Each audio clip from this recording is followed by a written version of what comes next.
Good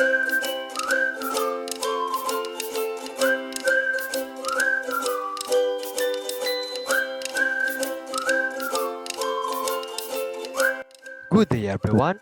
Welcome to grade 11 oral communication subject, and today we are going to discuss the chapter 5.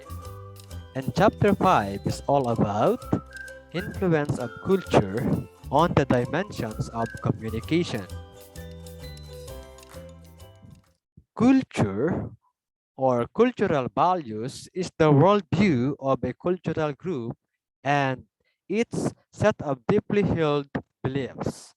Communication is the most deeply beliefs shared by cultural group. They reflect the shared perceptions of what ought to be and not what is. Take a look at this picture. It shows how culture influences the communication by teaching us the significant rules, rituals, and procedures in socialization, even the attitude toward time, how to dress, when and what to eat, when to come and go, and how to work. Culture on communication teaches us how to form relationship with others. Let's dig deeper and see how culture influences communication using verbal and nonverbal communication. But let's define what's verbal communication. Verbal communication refers to an interaction which words are used to relay a message. Or in short, it is a words of mouth, orally. And for effective and successful verbal communication, we should pay attention and consideration with these five terminologies: appropriateness, brevity, clarity, ethics, and vividness. Let's discuss them one by one. And let's begin with appropriateness. To observe appropriateness, the language that we use should be appropriate to the environment or occasion that we are in. For instance, if you are in a formal occasion like marriage ceremony, we should observe the formal or appropriate usage of language. You are going to depend on the occasion that you are in. Next is brevity. Brevity is the way of using simple yet precise and powerful words. For you as a speaker to become credible and class, for you to become brevity, you need to be straightforward and direct to the point, and avoid the use of fillers and insubstantial expression like uh you know and I guess. We should avoid that. Next is clarity. Clarity not just in the way we pronounce the word. Clarity of meaning of the words, feelings, or ideas. Because class, we must observe clarity because sometimes words, feelings, or ideas may be interpreted differently by our listener. So we have to observe and practice clarity every time we want to convey or express our message. Next is ethics. Ethics under this picture of conversation or in any conversation or communication, we can able to observe ethics by simply choosing carefully the words we are going to use, the words that we are going to use. In consideration of what? In consideration of gender, roles, ethnicity, preferences, and status of the person or people we are talking to. We should observe ethics for us to avoid misunderstanding. Next, the fifth one, vividness. Vividness class. It is the use of words in a creative and vivid way of describing things or feelings. We use vivid or creative words for us to add up color and spice during our conversation with other. That is vividness. Okay, we're done with the verbal communication. Now let's proceed with the non-verbal communication. Non-verbal communication refers to an interaction where behavior is used to convey and represent meanings. To sum up this statement class, nonverbal communication is the use of our facial expression, hand gestures, and our body language in general. We use nonverbal communication in the absence of verbal communication. For me as a teacher, I always incorporate nonverbal communication in verbal communication for me to become effective communicator. Okay, and here are the reason why we need to master the use of nonverbal communication. We have here several reasons.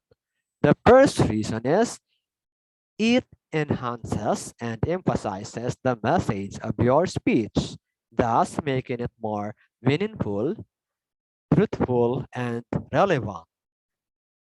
It can communicate feelings, attitudes, and perceptions without saying a word. It can sustain the attention of listeners and keep them engaged in the speech. It gives the audience a preview to the type of speaker you are. It makes you appear more dynamic and animated in your delivery. It serves as a channel to release tension and nervousness. It helps make your speech more dramatic. It can build a connection with listeners. It makes you a credible speaker. It helps you vary your speaking style and avoid a monotonous delivery. Those are the reasons why we have to master nonverbal communication. This time, let's discuss the forms of nonverbal communication in culture. Bending or bows. Bows are the traditional greeting in East Asia, particularly in Japan, Korea, China, and Vietnam. Different bows are used for apologies and gratitude class. Even without saying a word, by bending and doing bow, you are paying respect to somebody else. We also have hand gestures. Okay, the beauty of hand gestures is that you can say so much with one move.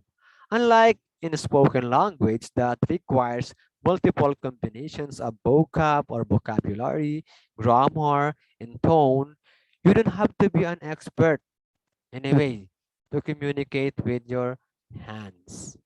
We are all familiar in hand gesture.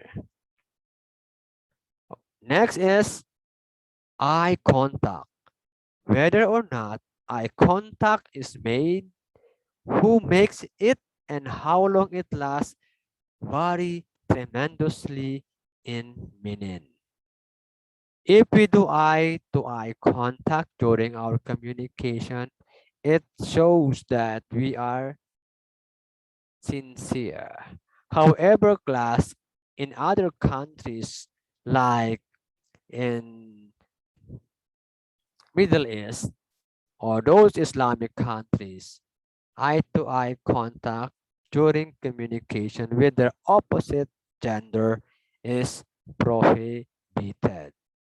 So not all countries are exercising eye-to-eye contact during communication.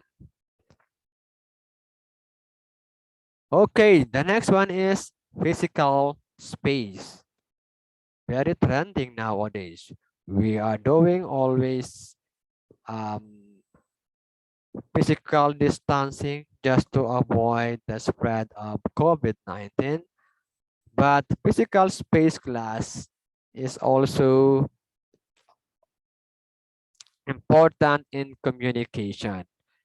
Countries that are densely populated generally have much less need for personal space than those that are not. So class in communication, we do need space or personal space if we want to more effective, especially no if the form of communication is speaking engagement. So I think the physical space is very important in that kind of communication. And it also depends on the beliefs or culture of every countries. Okay, we also have facial expressions.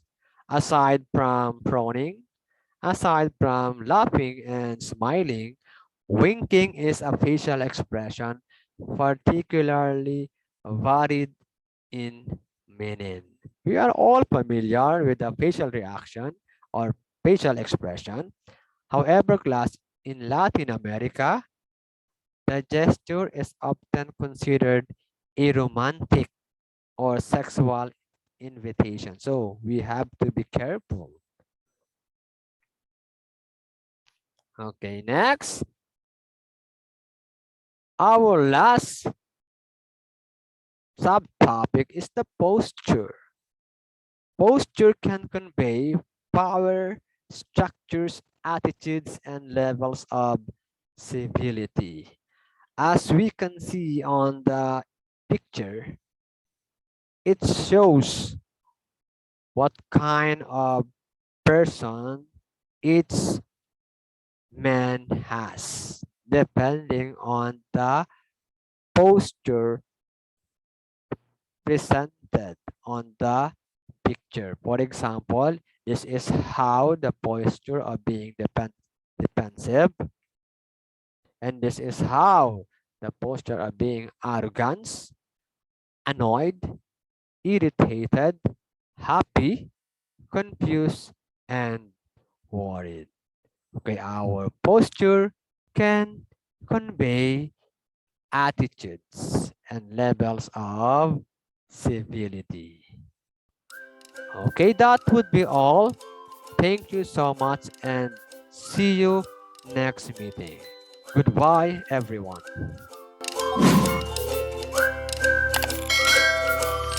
For more ICCT College's video updates, please subscribe and click the notification button.